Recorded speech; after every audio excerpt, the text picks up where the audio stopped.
and then observe all the same old pagan stuff and just say, but it's really Christian. It frustrates me when I hear, and I know this will be controversial, but I've always shied away from controversy. It really bothers me to hear Christian people say, let's put Christ back into Christmas. I understand what they're saying.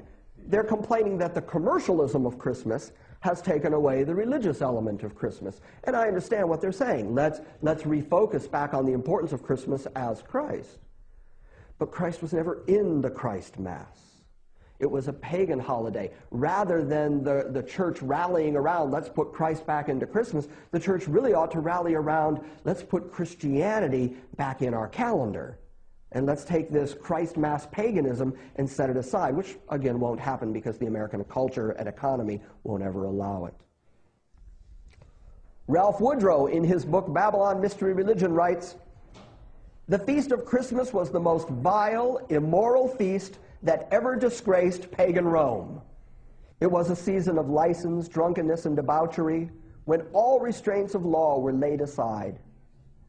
Hislop goes on to write, "The feast of Saturn lasted 5 days. Loose reins were given to drunkenness and revelry. Slaves had a temporary emancipation, and they used all manner of freedoms with their masters. This was precisely the way in which, according to Berosus, that the drunken festival in the month of Thebeth, T-H-E-B-E-T-H, would you pronounce that Thebeth, any idea? Answering to our December, in other words, the festival of Bacchus, from which we get the word Bacchanalia, which means drunken festival orgy, happened on December 25th each year, and that again are the roots of Christmas. T.G. Crippen wrote a book in 1923 called Christmas and Christmas Lore. You can look it up. He writes, "Now in December and the beginning of January, there were several festivals which were intimately associated with the daily life of the Roman people. First, from the 17th to the 21st of December was the Saturnalia, the great Roman holiday.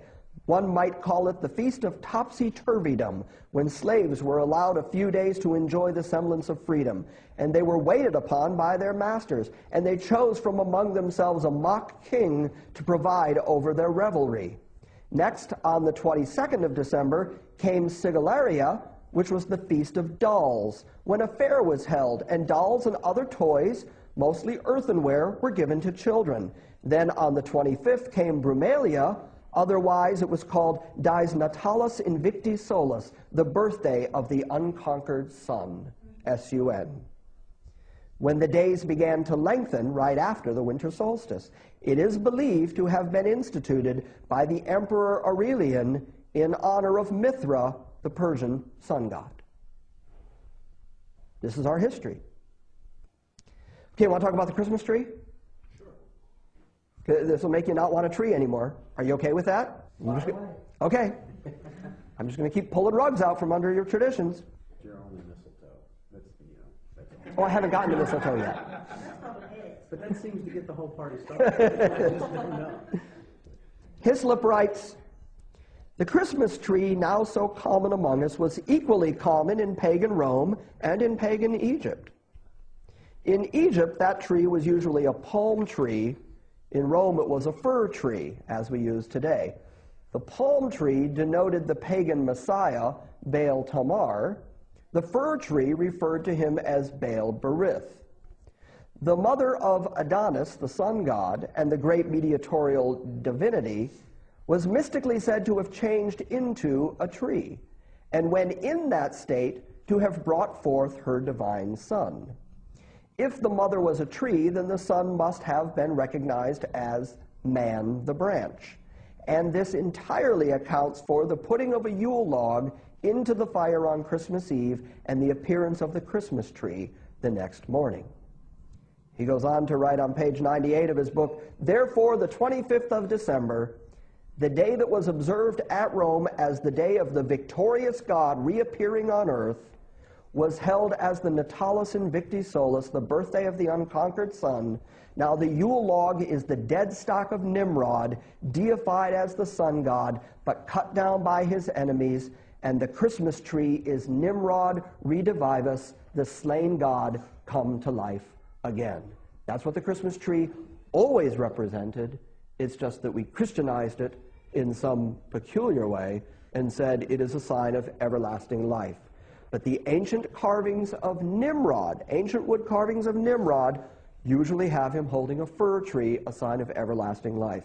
And those images of Nimrod are usually of a man with a long white beard. We'll get to him. Yes, son?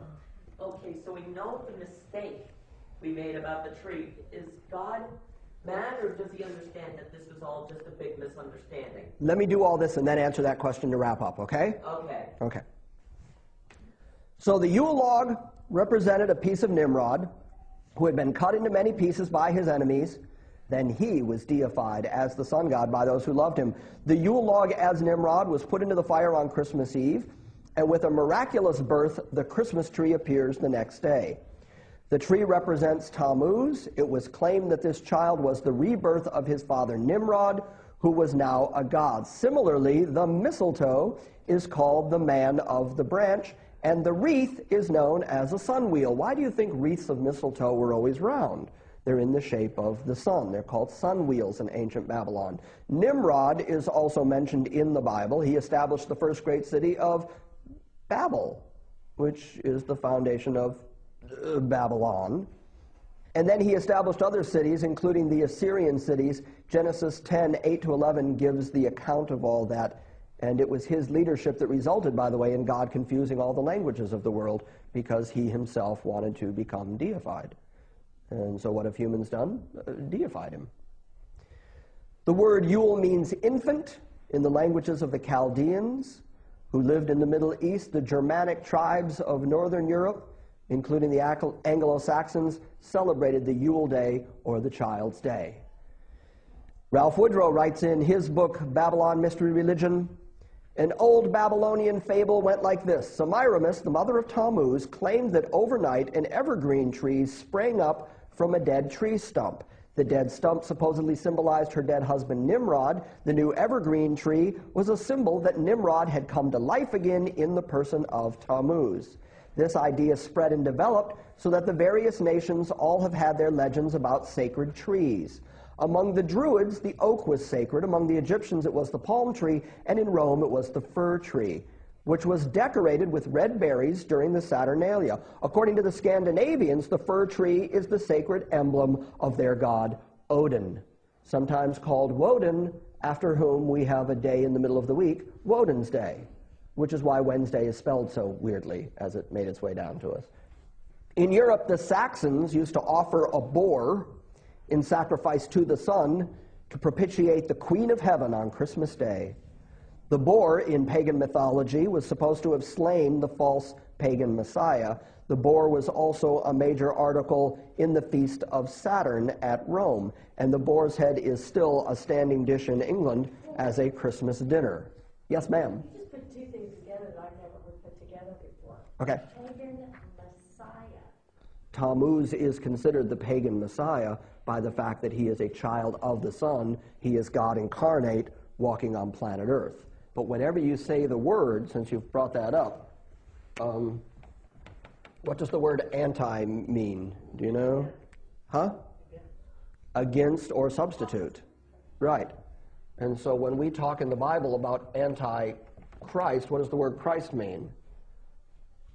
Messiah. Right. Substitute Messiah, anti-Messiah. Even the Bible talks about pagan Messiahs, or pagan Christ, anti-Christ.